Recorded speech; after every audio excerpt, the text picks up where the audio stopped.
Andrew and I just returned from a 40-day tour, and one of the things that we still have a lot of people ask us, friends and family, is, how was your vacation? And we always have to laugh because touring is really hard work. But what's also in this question is that touring as a musician is somehow a lofty thing, or even a privileged thing, that somehow we can afford to do this, and it maybe not even treated as real work. But the reality of being a musician, we're a couple of adjunct music professors, is we're trying to pay a mortgage in the summer. We drove 13,000 miles. We played 20 times in 40 days, so we're playing every other night. We're sleeping in a different place every night. We camped most of the way to save money. If we did hotels, we'd never make any money. So it's both brutal and invigorating, and kind of hard to explain to people this life we're doing. I think some of the limitations that we have, we talked before the service about what it means to be creative. And I think in our culture, one of the biggest kind of limitations that we have is that we tend to think you either are creative or you're not, or even more, something you're born with. We have people come up to us after we play all the time and say, oh, it's so amazing what you do. I could never do that. I'm not creative. And I think the message I have for you today is that actually all of us are creative. And beyond that, it's essential to develop our creativity because it's what allows us to see inside ourselves and allows us to connect to other people. So I'd like to kind of move past our sort of limitations of creativity. I think one of the big problems with creativity is where, especially as a musician, where it's actually your work, is that you have to produce something, that you, something of value, or even you've got to make money off of this. A lot of people ask us when we're touring, where's your final destination? This summer we traveled all the way out to California and back, and we always have to laugh because there is none. When the tour is done, we go home. And this seems to surprise a lot of people, like, why would you be doing this if there's no destination? And this actually used to bother me a lot. About 5 years ago, I told Andrew, I don't know if I can do this. This is such hard work, and I feel like there's no end. And the reality was, there is no end. And I used to tell Andrew, this is the map of the Appalachian Trail. Goes all the way from Georgia to Maine. It's 2,000 miles. Andrew and I also love to hike, so we've hiked only about 100 miles of it, which is nothing. But if you meet a through hiker, which is someone doing the whole thing, they have the end in mind. Most people hike it north to south, or south to north. They have Mount Katahdin, which is in Maine. That's the end of the Appalachian Trail. It takes like 6 months to hike this thing. And they're just like, Mount Katahdin, Mount Katahdin. They had the mountain, the end in mind. And I used to tell Andrew, I feel like it's like we're walking the Appalachian Trail, but you just go walk it every day, and there's no end. And I think one of the most important things for me as a musician was to learn to accept this and not to fight this sensation, that there's deeper things going on in creativity other than those mountaintop views.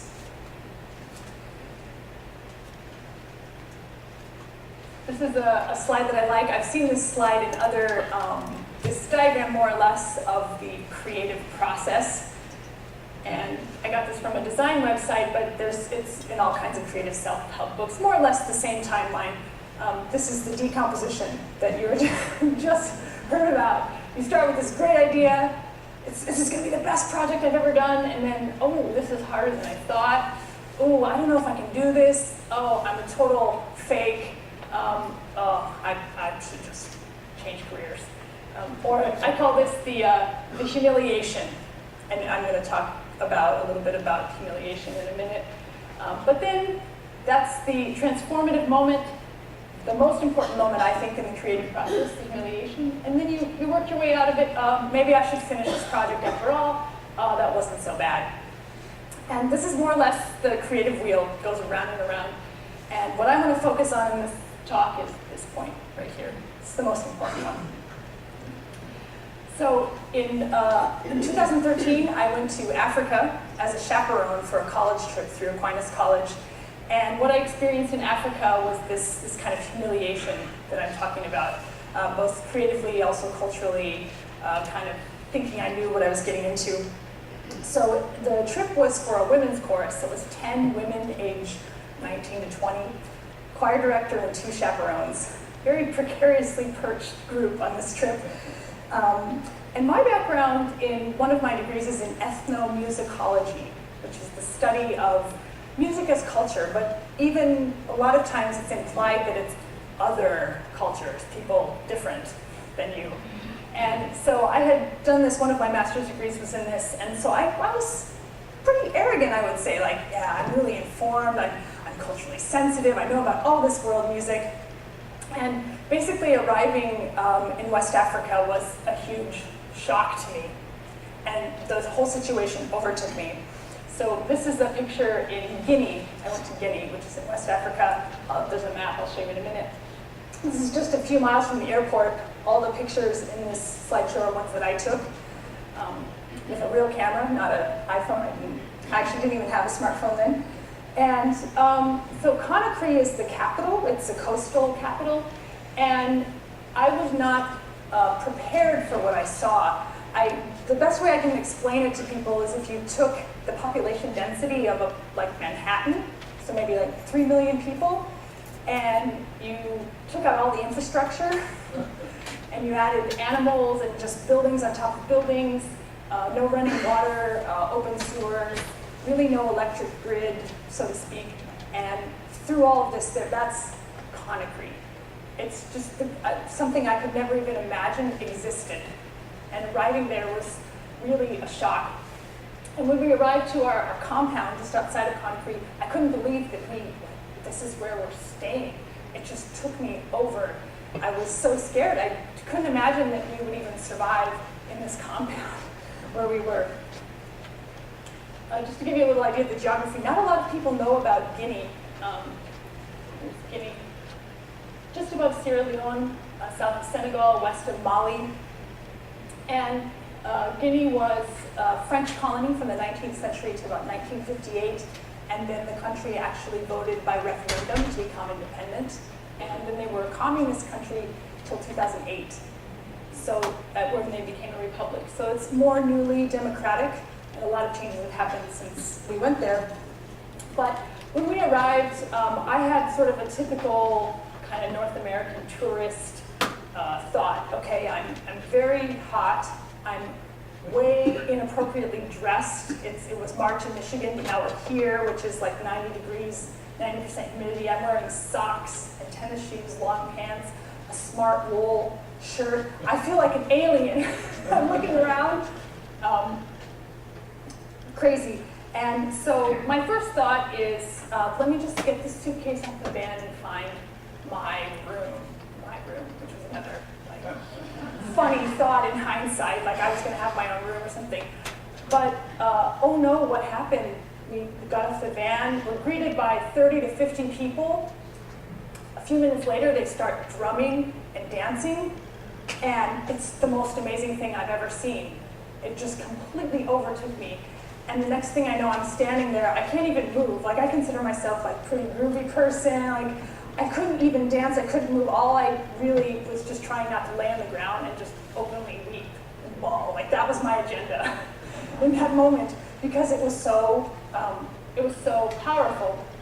This is a scene from another ceremony we went to later, a baby naming ceremony. But this gives you an idea of the color and of the amazing virtuosity of the dancing and the drumming.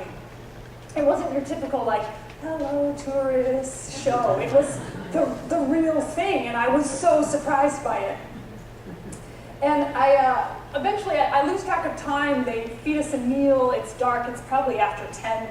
They presented each of us with our own dish with a whole fried fish for each of us and silverware, which I had no idea what an expense that was to prepare for us. Most Ghanaians eat rice and sauce. That's the only thing they eat every day. They don't have silverware, they eat with their hands. They eat out of a communal pot. So all of these things that I was not even aware of. And I like to call this my great humiliation, because this experience has really stuck with me over the years in terms of growing inside and culturally. Like I thought I knew so much about the world and music, and it just completely overtook me. So I'd like to talk a little bit about the flute, because I'm going to play, Andrew, I'm going to play you a piece I wrote for the African flute. This is Mamadi Mansade, and he was kind of the head of the compound, and I took flute lessons with him for 10 days. And he's also the principal flutist of the state ballet called Le Ballet Africain, the state ballet of Guinea. And everyone in his family has played flute, fathers since the 15th century. There's this amazing history of playing, and this is actually the flute that I bought from him. It's a 17-year-old flute, they call it the tambin. And just to give you a little demonstration, it has 3 holes. It can get all the same notes as this one. But you do it similar to a trumpet, how you overblow, you change the configuration, you can overblow with your lips to get all of the notes. So Andrew had a great distinction today. He's like, yeah, this is a Ferrari, and this is a handmade skateboard. It doesn't mean that one's better than the other. They take you different places and in different ways. So, and I think I also had a lot of, maybe a bit of arrogance too about my training as a flutist, right? I did another master's degree in flute performance, and I studied a lot of his videos before I went. You can look him up on YouTube, and he's playing. But when I went to take my first lesson, I couldn't even make a sound out of it. I was like, oh, it's going to be a long week. But eventually, through this man's teaching, I learned a whole body of songs and improvisations, and it's a real testament to his teaching.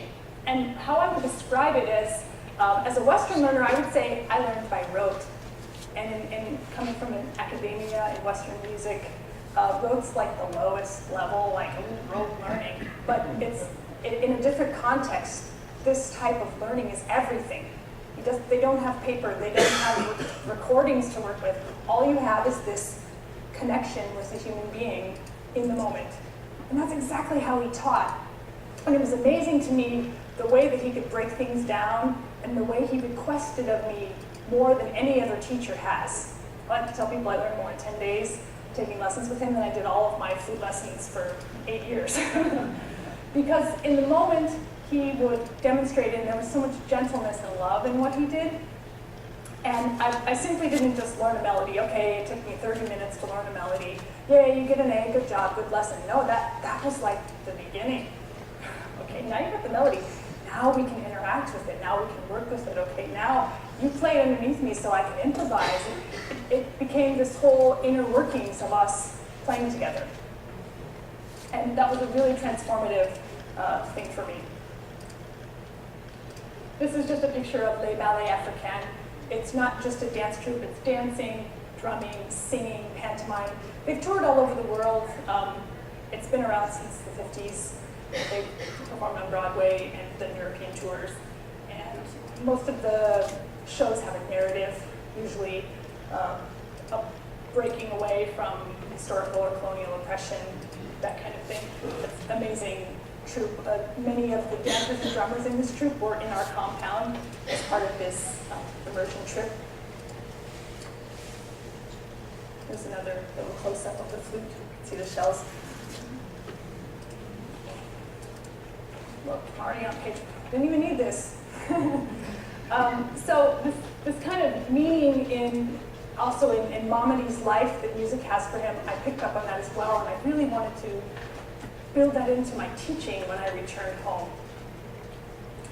So when I came back, I did a lot of thinking about my role as a teacher and as a musician, and wanting to be able to bring this experience to my students in a meaningful way through myself and how I have been transformed by the experience.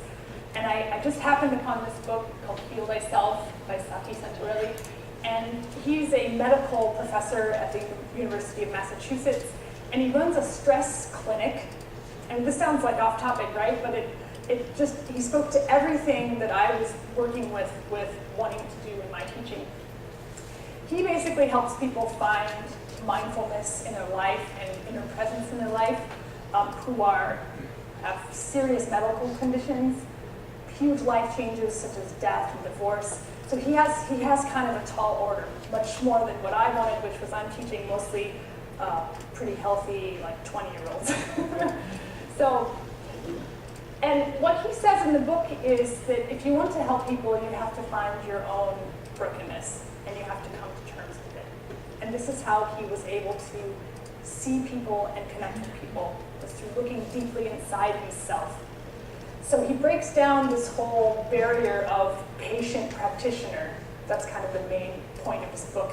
And as a teacher, I wanted to do that as well. Just breaking down this barrier between I'm the teacher over here and you're the student over here, rather seeing our shared humanity together. And he says in the book, the places where you see your own darkness, or the places where you see your flaws, or the humiliations you have, are that transformative point. And that's where we need to start when we want to bring mindfulness or healing into the world. So that point in the bottom, in the creative track, or the decomposing. Here's another quote that relates to what I'm saying. Hema Chögyam, she's a Buddhist, not in the United States. It's also one of the readings at the end of the service. But compassion is not a relationship between the healer and the wounded. It's a relationship between equals. Only when we know our own darkness well can we be present with the darkness of others. And this is what I'm starting to see in my own teaching. Rather than, yes, I know all the answers, let me present to you, I'm starting to have more of space between me and my students where I can see what they're going through and what our similarities are. So I thought a lot about these people in Guinea and about these musicians, and what really struck me when I came back was I didn't really feel that different from them, which seemed odd to me, this whole idea of difference, right?